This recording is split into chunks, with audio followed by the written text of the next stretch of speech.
book nerds, welcome to my channel. So today I'm filming my mid-month September wrap-up. I messed up my wrap-ups last month, as I'm sure you've realised. So this is probably going to be going up quite late, but I'm also filming it quite late, so it's actually like the 24th as I'm filming this. So far I've read 17 books. I'm obviously not going to talk about 17 books now because it would take forever.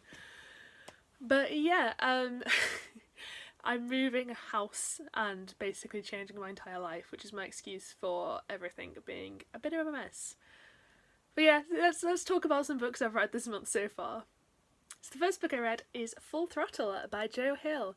This I gave 4 out of 5 stars to. I have a full blog review where I go through every single story in detail, so I'll link that down below. This was an arc I kind of got sent and I loved it. I really did, and I'm so glad because after reading Growing Things by Paul Tremblay I was a little afraid I wouldn't like this, but this is fantastic. I hate to compare Jo Hill to Stephen King because obviously he's his son, and I feel like it's unfair to compare every good horror author to Stephen King, but honestly the tone of this is very similar to the tone of a Stephen King anthology.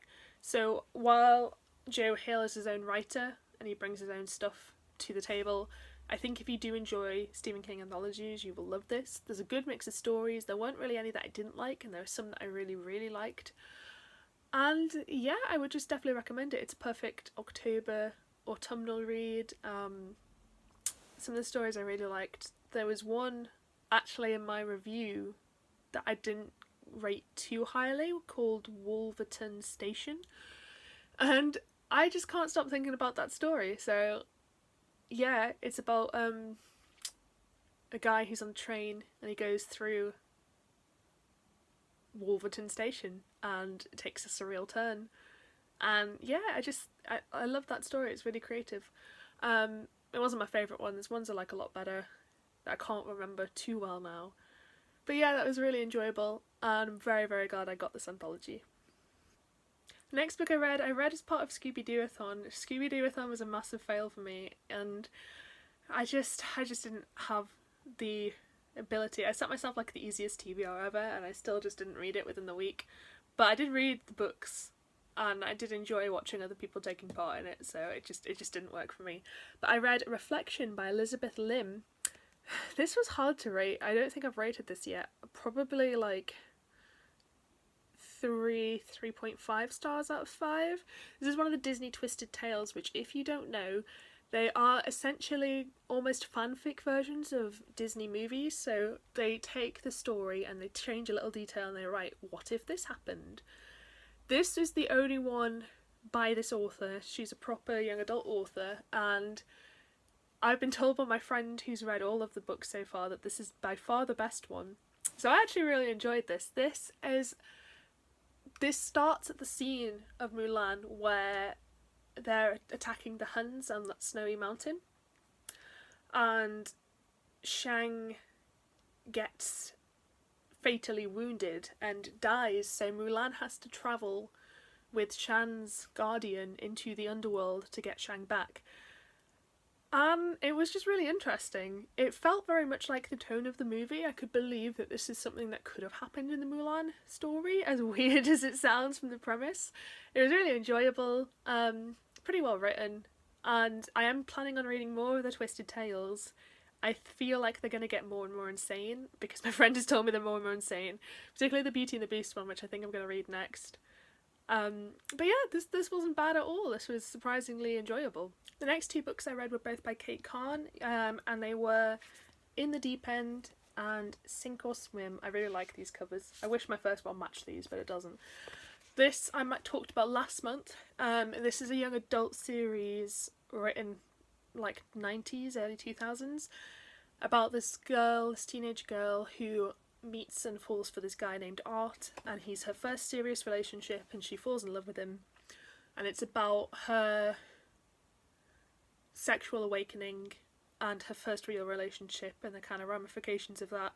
Really enjoyed these. I gave them both 4 stars out of 5. They deal with some really tough topics. Particularly, this is actually one of the books I feel that deals with abortion maybe the best of any books that I've ever read, which is like quite surprising, but it deals with it so well. But trigger warnings for abortion, sexual content. There's not really anything else in this that I can think of. But yeah, I just really enjoyed these. I finished off the series. I started it last month. They're good summer reads. I say as it now turns incredibly cold. But yeah, I liked them. The next book I read was Unnatural Causes by Dr. Richard Shepherd. This I listened to on audiobook from my library. I gave it 4 stars out of 5. I had quite a non-fiction heavy month actually. This was pretty good. It was longer.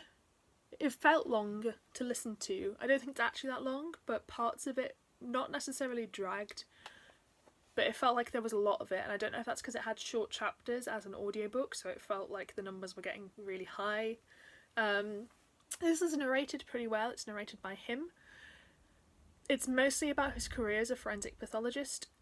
I feel like it covers a large span of time and doesn't go into much depth about specific things, which was maybe a weakness. Maybe that's why it felt quite long as well, because it covers a lot of his life generally rather than a few events specifically. There were also parts which made me laugh unintentionally, which was partially due to how it's written and partially due to his narration. So, for example, he talks about at one point his marriage falling apart, and what happens is, and this is like a direct quote, he's like, "My wife said to me, it's time to talk about our relationship, and I said, what relationship? And that was the end of that." And I just could not stop laughing at that part, which sounds awful because this is this man's marriage ending, but just the way he said it was so deadpan, and it's such a jokey way to phrase it as well. And there was a couple of moments like that where, about his real life mainly, where it was just like, I would have changed the way that he wrote it. But yeah, it was enjoyable. I don't know if I learned a whole ton, but it was interesting, and I can see why it's such a popular book. Literally straight after, I listened to a very similar book, and that is The Prison Doctor by Dr. Amanda Brown. Again, this was an audiobook. Again, I got it from my library. This I gave 4.5 stars out of 5. This is much, much shorter than Unnatural Causes. And this is narrated by Sophie Aldron, I want to say her name is. She's Ace from Doctor Who, which was amazing because I didn't know that. So when I heard her voice, that was a fantastic surprise. I think it's slightly better because it was narrated by a actress, so there was kind of more entertainment value. Just the way it was done was very engaging. This is very short. There are some great stories in it.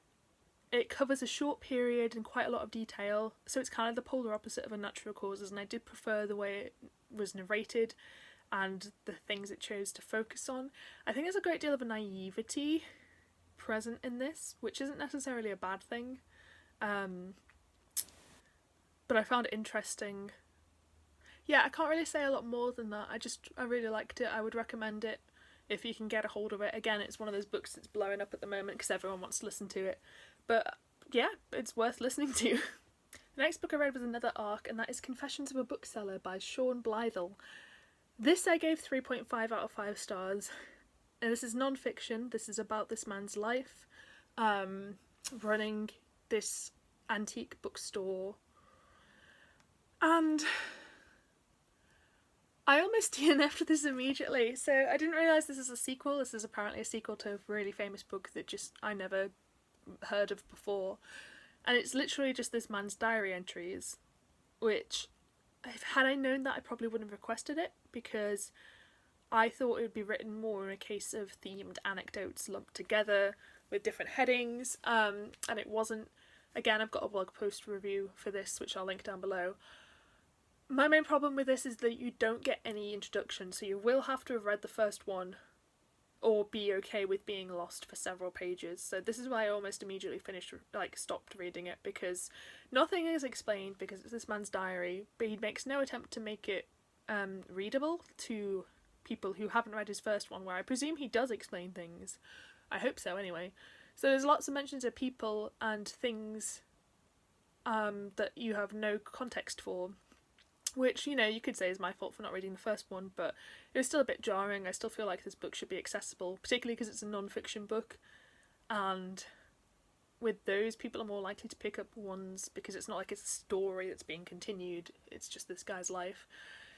The other things was, he's just a bit of a miserable guy, and that's okay in some respects. Like, I picked it up because I worked in a bookshop and I kind of wanted a humorous, you know, oh, isn't it awful working in a bookshop when you get these stupid questions kind of thing.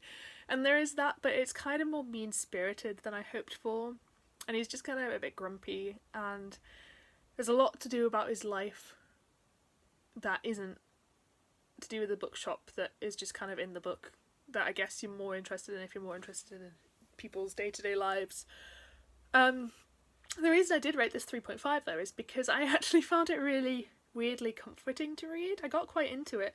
It was just kind of almost mindless, but not in a bad way, just in a nice, comforting, cozy way. Like, I could just read it and switch off and just kind of appreciate this man's life.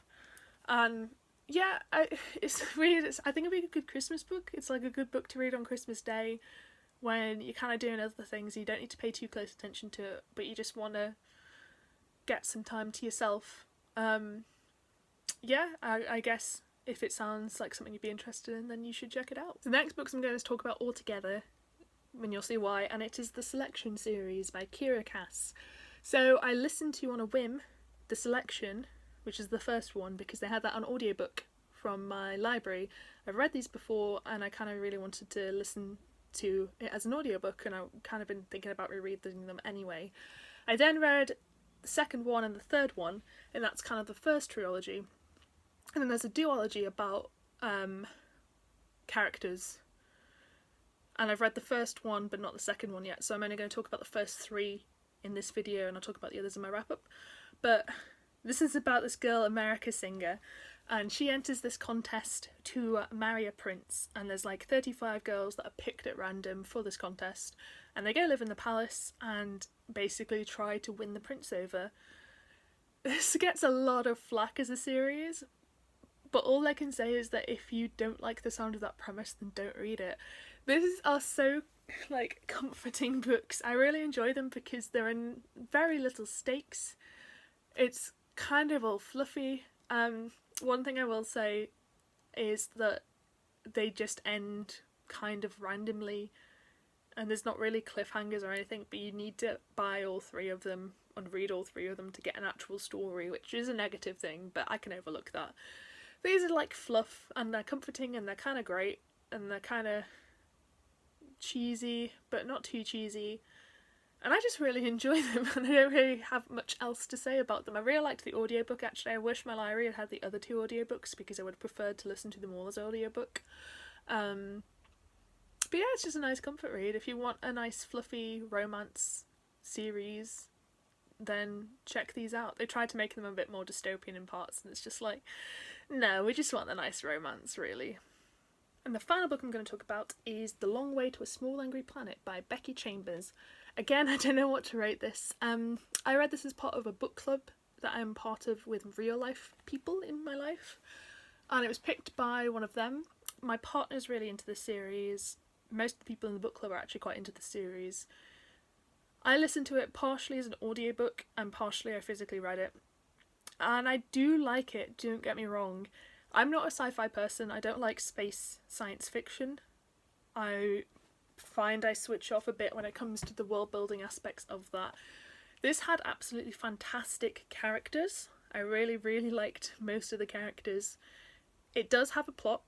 It's not entirely character focused is what I mean by that, but it's quite light on the sci-fi, the plot. And I do like it a lot. I did enjoy it. We had a really good book club discussion about this book. There's some really great quotes and stuff. I'll link my Goodreads down below actually, because I've shared my favourite quotes from this book, because there are quite a lot of them. There's about 12 or so. And I really liked the world building that it did have. There were some really interesting alien races, and this was woven into the characterisation perfectly. I just think that it's the fact that it's a science fiction that stopped this being one of my favourite books ever, and I think this kind of proves what I suspected, which is that I don't like space science fiction that much, because this is probably one of the best examples of that genre, and it's beloved, and I really liked most aspects of it, but it is the fact that it's set in space. think I'm gonna write a proper review of this down below so my thoughts will be a bit more coherent then, and I'll probably give it a rating. But I didn't hate this book. There's some really great aspects. I really loved it. It's also got really good rep in it, and I really appreciated that. There was one minor thing that I thought might be, it kind of read a little problematic to me, but everyone else disagreed with me, including my partner, which they're non-binary, and I thought it had some weird non-binary stuff in it, so obviously I concede to their judgment given that it's actually their identity. But you can do more research into that if you're concerned yourself. But yeah, I liked this a lot. So yeah, so that's all the books I'm going to talk about so far. Check out my end of the month wrap up if you want to hear my other thoughts about other books. Thank you so much for watching this video. I hope you enjoyed it. If you did, please give me a thumbs up, it helps me out massively. And I hope to see you next time.